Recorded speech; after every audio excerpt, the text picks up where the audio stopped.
Exactly जब आपने ये बात की कि ये इंडिविजुअल्स की रिस्पॉन्सिबिलिटी सबसे पहले, ये टीम की, ये कोचिंग स्टाफ की रिस्पॉन्सिबिलिटी सबसे पहले, being an athlete Urooj, fitness is a very big concern जो आपको दिखा। ये लड़के फिट नहीं दिखे, ये लड़के जिस तरह ये दिख रहे थे, चेयरमैन बदल गया, फलाना बदल गया, मार्केटिंग हेड चला गया, इससे इनकी फिटनेस का ये जो या इनके वेट पुट ऑन करने का क्या कनेक्शन हो सकता है?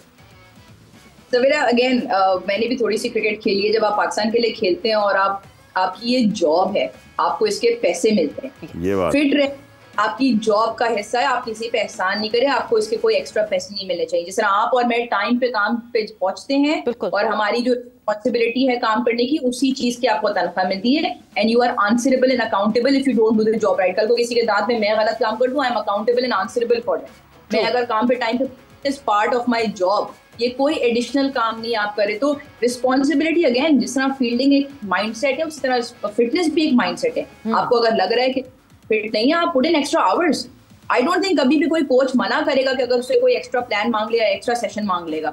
आई डोंट थिंक इस तरह होता है। तो ये प्लेयर्स की responsibility, yes don't get me wrong, हमारे सिस्टम को ठीक करने की बहुत जरूरत है, क्योंकि एक ग्लेयरिंग इशू जो मोहसिन नकवी साहब ने बात की कि हमारे पूल में प्लेयर्स नहीं, ये भी एक रियलिटी है कि हमारे पास उस क्वालिटी के प्लेयर्स नहीं है। प्लेयर्स हैं बट जिस क्वालिटी हम शायद चाह रहे हैं उस क्वालिटी के प्लेयर्स नहीं, और उसमें हमारा स्ट्रक्चर की गलतियां हैं और भी बहुत सारी चीजें बेहतर हो सकती हैं। वो भी एक रीजन है, बट उसका मतलब ये नहीं है कि अगर कल को किसी को कोई फिट नहीं है तो उसका इस बात से कोई ताल्लुक नहीं है। All this comes down to pure responsibility which again should be held accountable. But इसकी अकाउंटेबिलिटी कौन करेगा और इसका कहते हैं ना एक्सचेंज क्या होगा? क्योंकि जब आप इनमें से 3 प्लेयर या 4 प्लेयर साइड में करते हैं तो आपके पास अनफॉर्चुनेटली इस लेवल के बाकी प्लेयर्स भी तैयार नहीं है। So that is a catch-22 situation कि आप उसको किस तरह से बैलेंस करें। बट मेरे नजदीक अगर मैं इस पोजीशन में हूं तो आई थिंक हम थोड़ा सा कहते हैं ना स्टिक योर नेक आउट करके आप एक चीज जरूर कह सकते हैं कि ठीक है, we are at rock bottom, हमें 2 साल का रीबिल्डिंग फेज चाहिए। आई डोंट थिंक ना आप कुछ कहेंगी ना मैं कुछ कहूंगी, बट आप ये करें तो सही। बट रीबिल्डिंग फेज, शाहनवाज साहब, rebuilding phase 3 was the first time जब एक अंग्रेज़ी अखबार यहाँ पाकिस्तान में शाया होता है, और उस बड़ा फेमस हमारा अंग्रेज़ी अखबार है, और उसके ऊपर बड़ा बड़ा सा लिखा हुआ आया था, Pakistan cricket has entered the rebuilding phase. And since 2003 आज 2024 हो गई है और हम अभी तक उस रीबिल्डिंग फेज में हैं। हम अपने लड़कों को देखते हैं तो ऐसा लगता है कि बाकी और क्रिकेट टीम्स जो हैं वो मेन खेल रहे हैं, ये स्कूल बॉयज़ लगते हैं, इनको स्पून फीड करना पड़ता है। ये फिटनेस ट्रेनिंग करते हैं या ट्रेनिंग करने जाते हैं तो ये सोशल मीडिया पे वीडियो डालते हैं as if they are doing a favour to us. क्या ये सारी चीज़ें एक साथ जमा हो के हमारे लिए मसाइल बन गए? देखिए, बात ये कि जैसा कि अभी उरूज भी कर रही थी कि हमारी ना प्लानिंग नहीं होती, और बिलखुसूस हम फ्यूचर की प्लानिंग नहीं करते। हम जब देखते हैं कि यार अब कोई एक टेस्ट सीरीज आ रही है, हम उसकी प्लानिंग शुरू कर देते हैं। बस अब हमने वनडे खेलना है, उसकी प्लानिंग शुरू कर देते हैं।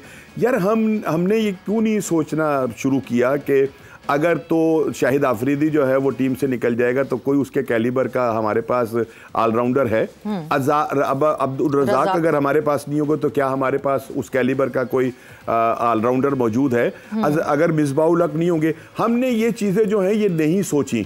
हम सिर्फ और सिर्फ डंग टपाऊ काम के अंदर जो थे वो लगे रहे, और नतीजा उसका ये है कि अब हमारी क्रिकेट का हाल हॉकी वाला जो है वो होना शुरू हो गया है। और अल्लाह ना करे ऐसा हो, लेकिन बज़ाहिर तो वो कहते हैं ना कि वक्त करता है परवरिश बरसों, हादसा बेसबब नहीं होता। हम तो सारा कुछ कर रहे हैं तो फिर हादसे के लिए भी जो है वो तैयार रहेंगे। और दूसरी बात ये कि हमारे जो बहुत सारे सीनियर खिलाड़ी हैं जिनको अपना रोल अदा करना चाहिए था, उनको ये खौफ नहीं है कि उनके ऊपर कोई उसके कैलिबर का प्लेयर जो है ना वो बैठा हुआ वेट कर रहा है। अगर मैंने जरा सी भी परफॉर्मेंस के अंदर गलती की तो दूसरा जो है वो आ जाएगा। उन्हें मालूम है कि मैं जो भी मर्जी करता रहूंगा, मेरा कोई अपोनेंट है ही नहीं। तो इसमें हमारे जो हमारा जो क्रिकेट स्ट्रक्चर है उसकी भी बड़ी खराबी है। एक वक्त ये था कि जब स्कूल से शुरू होती थी क्रिकेट और यूनिवर्सिटी तक चली जाती थी, ठीक है ना, बहुत सारे ग्राउंड होते थे कि जो होते थे जिसमें खेलने के बाद प्लेयर जो थे वो निकलते थे। और वो वक्त भी हमने देखा है कि हमारे पास ऐसा भी स्टफ मौजूद था कि हम एक वक्त में 2 टीमें भी बना सकते थे। बिल्कुल। लेकिन ये सब जो था, ये था हमारी डोमेस्टिक क्रिकेट और जो हमारा स्कूल, कॉलेजेस, यूनिवर्सिटी, इनका क्लब्स का बहुत बड़ा रोल, क्लब जो थे। और इतने क्लब में मिंटो पार्क, मैं चूंकि खुद भी खेला हूं, मैंने देखा है कि एक ही लाइन के अंदर 25-30 क्लब हैं और उसमें तमाम बड़े नाम जो पाकिस्तान के स्टार बने, उनको मैंने खेलते हुए देखा है। आपने पकड़कर उस सारे सिस्टम को तबाह बर्बाद करके वहां वो सब हटा दिया और वहां एक अजीब सा ग्राउंड जो है वो बना दिया, और नतीजा उसका ये निकल रहा है कि अब लाहौर के अंदर जितने जो अपना ग्राउंड कम हुए हैं ना, उतने ही हॉस्पिटल जो है वो बढ़ गए, क्योंकि जब आपके पास हेल्थी वो होगी नहीं, एक्टिविटी नहीं होगी, तो फिर आप क्या। अब कितने लोग हैं जो अपना बेचारे अंदरूने शहर के रहने वाले मॉडल टाउन में आके क्रिकेट खेलेंगे या LCCA के अंदर चले जाएंगे? ऐसा है ही नहीं हमारे पास। और इतना हमने उसको महंगा कर दिया है कि अल्लाह माफी, अल्लाह माफी। तो बात यानी वो फ्लो तो हमने खत्म किया, उस फ्लो को तो हमने ब्रेक किया। उरूज, मैं वापस आपकी तरफ आऊंगी। अभी 3 दिन पहले ही आमिर सुहेल साहब से मैं ये पूछ रही थी कि क्या मसला है, क्या आप क्या डायग्नोसिस करते हैं, and this is what he said, clubs clubs clubs. वो ऑस्ट्रेलिया से खेल कर आए और अगली सुबह जो है वो क्लब क्रिकेट खेलने चले गए। इन लड़कों को देख के, क्योंकि आप उरूज बहुत अप क्लोज देख रही हो इन लड़कों की परफॉर्मेंसेस को, do you think at some corner they have stopped loving this game? देखिए, आपने ये गेम खेलना इसलिए शुरू किया, आपने प्रोफेशनली इस गेम का हिस्सा आप इसलिए बनी because you love this game. मैंने इस गेम को कवर इसलिए करना शुरू किया क्योंकि मुझे मोहब्बत है इस खेल से। इन लड़कों ने भी एग्जैक्टली इसीलिए शुरू किया। क्या अब इस पॉइंट पे आके लगता है कि they not enjoying there cricket? हमें जिस तरह शोर सुनाई दे रहा था, बांग्लादेश के प्लेयर्स एक दूसरे को बकअप कर रहे थे अपनी लैंग्वेज में बात करते हुए, किस तरह पुश कर रहे थे शकीब को विकेट निकालने के लिए, ये लड़के इतने डल थे फील्ड पे कि एक तरफ हमारे लिए स्नूज फेस्ट था तो लग रहा था दूसरी तरफ फील्ड में इनके लिए स्नूज फेस्ट है। आपको लगता है they have stopped loving this game? I really hope not, because if that is the case तो फिर तो it's as good as closing this chapter of the book and literally not having anything to look forward to. क्योंकि ये देखें, ये इस सवाल का जवाब देना मुश्किल है, क्योंकि हम नॉर्मली जज करते हैं लोगों के डिमीनर से, ऑन फील्ड एटीट्यूड से, प्रेस कॉन्फ्रेंस में क्या वर्ड्स इस्तेमाल होते हैं, मोर ऑफन देन नॉट आपकी परफॉर्मेंसेस से वो चीज डिक्टेट होती है कि ये वो नहीं रहे लड़के इस वक्त जो जिनकी आंखों में कहते हैं ना, दे हैड अ स्प्रिंकल और स्पार्कल इन देयर आई।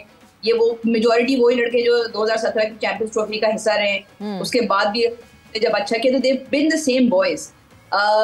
देखिए, there has been turmoil in the ranks of PCB, हम जीते भी नहीं है। देखिए, ग्लास हाफ फुल और ग्लास हाफ एम्प्टी में देखना, कहना बड़ा आसान है कि हमने एशिया कप का फाइनल खेला, हमने T20 वर्ल्ड कप का फाइनल खेला, बट हम वर्ल्ड नंबर 1 बन गए, but realistically it's probably more bad than good. हम वो जीते नहीं जहाँ हमें जीतना चाहिए था। हम वर्ल्ड नंबर 1 ODI टीम किन से खेल के बने, let's be honest and realistic about that also. तो ये हम यूएसए से हार गए, हम New Zealand Urooj, sorry to cut you off because वक्त ब्रेक का हुआ है। हमें अब वो जो एक बबल है या जो एक फैंटेसी वर्ल्ड हमने अपने जहन में बनाया हुआ, उससे बाहर निकल के रियलिटी चेक जरूरी है हमारे लिए। और कब आएगा रियलिटी चेक? कितनी और हमें एम्बैरेसिंग डिफीट्स देखनी पड़ेंगी for this reality check? Break पर जा रहे हैं, ब्रेक से वापस आते हैं, कॉन्वर्सेशन को आगे बढ़ाते हैं।